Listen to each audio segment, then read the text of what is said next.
একদিন আমি মাদারীপুর শরীয়তপুর ওই পদ্মা সেতুর ওই পারে ওইখানে মাহফিল করে রাত্রে আসতেছিলাম। অনেক সময় যাওয়া হয়, তো রাতের প্রায় 2:30-3টা বাজে। পদ্মা সেতু পার হয়ে এই পারে আইসা রাত বাজে গেছে। তো আমার ড্রাইভার থামছে একটা স্টল, চা দোকান, 5-6টা চা দোকান এখানে রাস্তার পাশে, এখানে দাঁড়াইছে চা খাইব হইতে। ড্রাইভার মাঝখানে মাঝখানে কি খায়? চা খায়।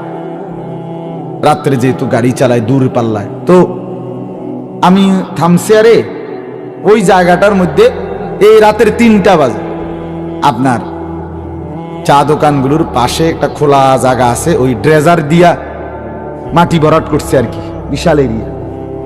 এখানে দেখলাম প্রায় ওই সময় রাতের 2টা-2:30 বাজে, কমপক্ষ 200 মোটরসাইকেল এখানে।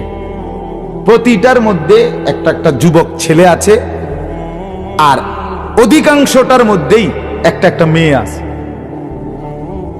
রাতের বাজে 2:30। তো আমার বলার উদ্দেশ্য যে কথাটা, আমি গ্লাস নামাইয়া ওই আমারে চা দিছে যে চা খাইছি গাড়িতে বইয়ে বইয়ে। এই টাইমে আমি আপনার শুনতেছি মানে এই ছেলেগুলো, এই যে মেয়ে আছে ছেলে আছে, কথাবার্তা বলতেছে, চিৎকার চেঁচামেচি, অথচ রাত অনেক। কথা যে কইতেছে এরা, মানে আমি শুধু এমনি শুনছি আর কি কয় ছেলে, মানে এত বিশ্রী, এত নোংরা কথা। কোন মানুষের বাচ্চা তো পরের কথা, কুত্তা ছাও এমন কথা কইতে। কোন কুত্তা এত নিকৃষ্ট কথা বলতে পারে, এত হিংস্র, অথচ এরা মানুষের বাচ্চা, এদের মা কই বাবা কে? আমি আফসোস লাগে। আহারে, মানুষের বাচ্চা কেমনে এত নিকৃষ্ট কথা বলে, মানে এগুলো উচ্চারণ করার মতো কোনো কথা না, এমন বাজে নোংরা কথা। আপনারা জানেন না মুরব্বীরা, আপনাদের মহল্লার এই সমবয়সী ছেলেগুলো কি কয় কি করে, আপনারা পাগল হয়ে যাবেন। এরা যে আড্ডা দেয়, আড্ডার মধ্যে দেশ, জাতি, সমাজ, নিজের ভবিষ্যৎ, নিজের কল্যাণের কোনো কিছু এই নিয়ে কোনো কথা নেই।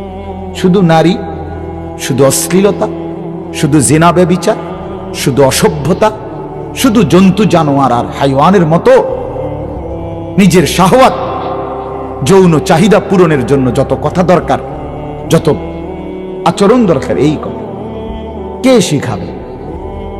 কিচ্ছু না। যাও কিছু শিখতো, তাও যেন আর না শিখে, তার সব ব্যবস্থা হয়ে গেছে।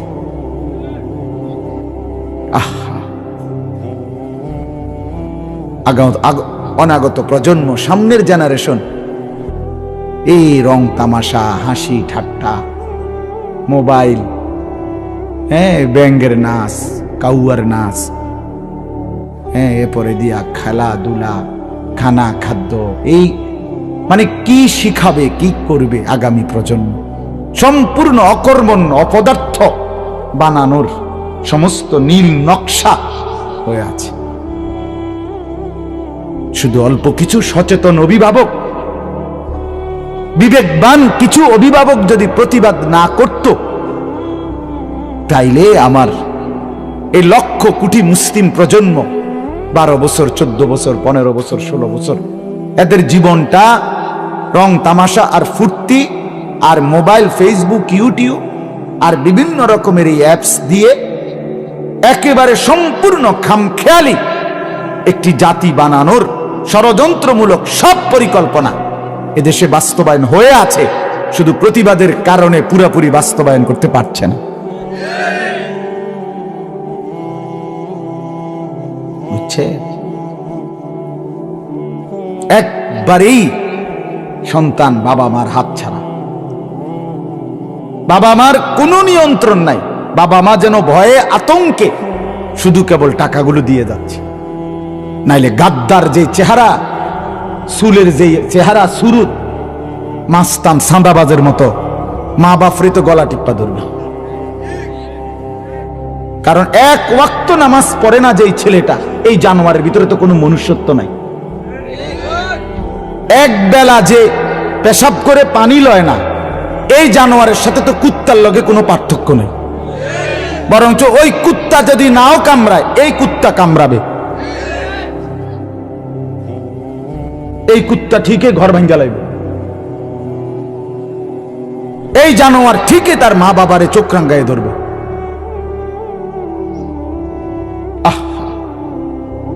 আপনারা জানেন না বাপ, আপনাদের সন্তানদেরকে চিরতরে পঙ্গু অচল করে দেওয়ার জন্য এটা রাজনীতি না, এটা রাজনীতির হিসাব টিসাব, এটা মার্কা মুর্কা না, এটা আমার আগামী প্রজন্মকে শেষ করে দেওয়ার নীল নকশা। আগামী জেনারেশন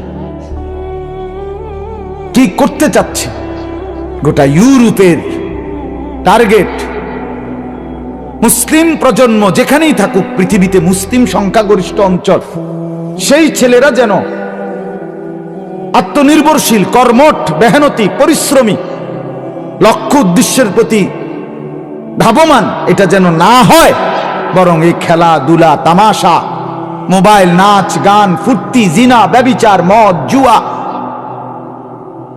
অসভ্যতার মধ্যে যেন ডুবে থাকে, খামখেয়ালির মধ্যে। এই জন্য প্রতিনিয়ত বুদ্ধি দিয়ে দিছে যে উন্নত বিশ্বের মতো আমাদের সবকিছু হইতে হবে। উন্নত বিশ্ব বলতে ইউরোপ। আমরা যারা এখানে মুসলমান, আমরা যারা বসছি সবাই, আমাদের এই, আপনারা বলেন ভাই তোমরা ছেলেরা, বাবারা, আমাদের সবার উচিত মানে ইউরোপের সবকিছু অনুসরণ করা, এটাই না? আমাদের জন্য এরাই মডেল নাকি? তাহলে আমাদের এই কোরআন, এটা কিচ্ছু দরকার নাই।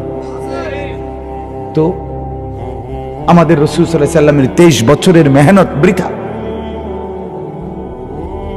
ভাবতে শিখে ইন্টারমিডিয়েট পর্যন্ত ছেলেটা পড়লো, তাহলে 1 থেকে এসএসসি 10টা বছর, ইন্টারমিডিয়েট আরো 2টা বছর, 12 বছর বাচ্চাটা শিখলো, পড়ালেখা শিখাইলেন আপনি বাবা, মুসলমান বাপ, আপনার কতগুলো টাকা গেল, বিনিময়ে আপনার ছেলেটা একটা কোরআন শরীফের একটা পৃষ্ঠা কদুর সাইয়া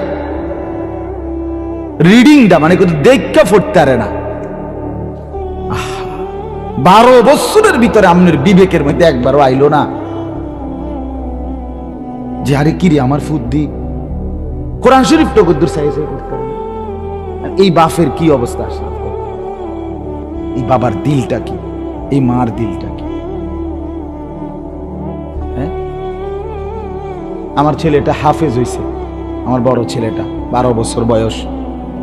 তো আমি তার এই বছর, গত বছরই শেষ করছি, এই বছর কিতাবখানায় দিছি, উর্দু জামাত পড়তেছে। তো দ্বিতীয় সাময়িক পরীক্ষার বন্ধ দিছে এই কয়দিন আগে। তো বন্ধের মধ্যে আমি একদিন ফজরের পরে তারে বলছি সূরা ইয়াসিন শোনাও। সে ওই যে কিতাবখানায় ঢুকছে যে, যার কারণে সূরা ইয়াসিন পড়তে গিয়ে 3 বার আটকাইছে, বুঝছেন নি কথা? আমি সাথে সাথে মাদ্রাসা খুলছে, আর এই কিছুদিন হয়েছে খুলছে, আমি বলছি যে তোর আর ওই কিতাবখানার পড়া পরে আবার হেফজখানায় পড়ো, আবার শোনাও 6 মাস, যেদিন কোরআন শরীফ আবার পোক্ত হবে সেদিন আবার পড়তে। এখন আবার হেফজখানায় দিয়ে দিস। তাহলে আমার তো এটা বোঝা উচিত, অনুভূতি থাকা উচিত যে আমার সন্তানের হালাত কি। ও বাপ, আপনার ছেলেটা 12 বছর, 14 বছর, 16 বছর, এক ওয়াক্ত নামাজ পড়ে না, আপনি চোখে দেখেন, আপনি এটা বুঝেন না কেন? আমি এটাই বুঝি না, আমার মাথার ধরে। আরে তুই বেটা কি ছেলে মানুষ করতেছেন আপনি?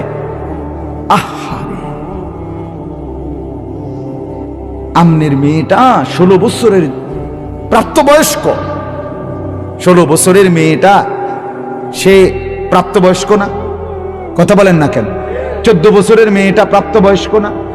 তাইলে এই মেয়েটা যে এইভাবে রঙে ঢঙ্গে সাজ্জা, এতটি মেকআপ পাউডার লাগাইয়া 8-7 কাপড় করে হাস্যরসে যে বাহিরে যাইতেছে, আপনি বাপ, আপনার মাথায় এতটুকু বিবেক নাই মায়ের বাবার যে আমার মেয়েটা কারে দেখাইতে যাইতেছে?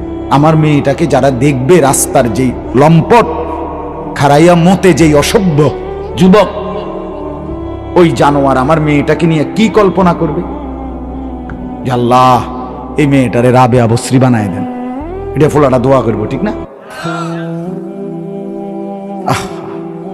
হাসি দিয়া উড়াই দিয়েন না, হাসি দিয়া উড়াই দিয়েন না বাপ। বললাম না, প্রজন্মকে হেসে খেলে পড়বে, কোনো পরীক্ষা লাগবে না, এমনি সবকিছু বানাবে নিজে। মেয়েটা নিজেই স্কুলে খাটের মধ্যে বসে দেখাবে এভাবে ঘুমায়, এবার উঠতে দেখাবে এভাবে জাগে। কেন এর আগে মানুষ সব ঘুম গেছে না, এই প্রথম হাতে কলমে ঘুমাবে, বুঝেন না? হাত্তা ইদা জাআ আহাদাহুমুল মাউত ক্বালা রাব্বিরজিউন।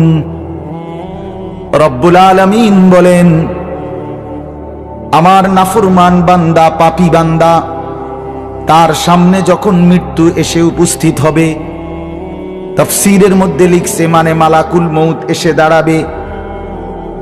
ক্বালা রাব্বিরজিউন, প্রতিটা নাফরমান পাপী তখন বলবে, আল্লাহ আমাকে একটু সময়ের জন্য দুনিয়ায় ফেরত দেন। মালাকুল মউত আজরাইলকে চলে যেতে বলেন, আল্লাহ আমারে একটু সুযোগ দেন, অল্প সময়ের জন্য দুনিয়ায় থাকতে দেন। লাআল্লি আমালু সালিহান ফীমা তারাকতু। কেন? আল্লাহ জিজ্ঞেস করবেন, নাফরমান পাপী বলবে, রব্বুল আলামিন জিন্দেগীর যেই নেক আমলগুলো ছুটে গেছে, এবার যদি সুযোগ পাই সেই নেক আমলগুলো সব করে ফেলবো। আল্লাহ তাআলা বলেন, কাল্লা কাল্লা, না বান্দা না, এটা কখনোই হবে না, এটা কখনোই হবে না। ইন্নাহা কালিমাতুন, আল্লাহ তাআলা বলেন, বান্দা এটা কখনোই হবে না, এটা তোর কথার কথা, এটা তুই এমনে এমনে বলছিস। আজকে বাঁচার জন্য আমি যদি আবার তোকে সুযোগ দেই, তুই নাফরমান, আবারও আমি আল্লাহকে ভুলে নাফরমানি করবি। কতবার অসুখ হইছিল নাফরমান, তখন তো আমারে খুব ডাকছিলি, আল্লাহ ভালো করে দেন, ভালো করে দেন। আবার যখন আমি সুস্থ করে দিয়েছি, তুই বেঈমান, তো আবার আমাকে ভুলে গেছিলি, আমার কি মনে নাই? কথা বলেন না? হ্যাঁ, আবার তো ভুলে গেছিলি। তাহলে তুই কি আজকের বাটফার? আমি চিনি না। সুযোগ মিলবে না দোস্ত, ফিরে আসার সুযোগ হবে না। ওয়ালান ইউআখিরাল্লাহু নাফসান ইদা জাআ আজালুহা। আল্লাহ বলে, মৃত্যুর সময় যখন হয়ে যায়, আমি রব্বুল আলামিন কোন আত্মাকে এক সেকেন্ডের জন্য বিরতি দেই না, সুযোগ দেই না, এক সেকেন্ডের জন্য থাকতে দেই না। আমি রব্বুল আলামিন নিয়েই যাই। কুল ইন্নাল মাউতাল্লাযী তাফিরুনা মিনহু ফাইন্নাহু মুলাকীকুম। রব্বুল আলামিন বলেন, বন্ধু আপনি জানিয়ে দেন, দুনিয়াবাসী, মৃত্যু থেকে তোমরা যেখানেই পলায়ন করো না কেন, মৃত্যু তোমাদের প্রত্যেকের সাথে নিজেই এসে মুলাকাত করবে। তুমি বলতে হবে না, সে নিজেই আসবে, মৃত্যু নিজেই আসবে। ফাইন্নাহু মুলাকীকুম, মৃত্যু নিজেই আসবে। অতএব বন্ধু আমার, দ্বীনের উপরে চলতে পারা, আল্লাহর হুকুমের উপরে চলতে পারা, আল্লাহর পক্ষ থেকে যদি একটা আলো মিলে, কোরআন সুন্নাহ মতো যদি জীবন চলে, আহা এই কপাল যদি সেজদায় লাগে, এই জবান যদি মাওলার জিকিরে লাগে, এই হাত যদি আল্লাহর দ্বীনের খেদমতে লাগে, কসম আল্লাহর, এটাই ভাগ্য, এটাই সৌভাগ্য, এটাই সফল। শুধুই ভাত মাছ চাল ডাল, শুধুই বউ বাচ্চা, শুধুই যৌন স্বাধীনতা, শুধুই ঘুম আহার নিদ্রা, এটুকুর নাম মুসলমানের জিন্দিগি না। এ জন্তু জানোয়ারের জিন্দিগি হইতে পারে, কাফের মুশরিকের জীবন হইতে পারে, মুমিনের জীবন এটা বলে না, মুমিনের জীবন এটা বলে না।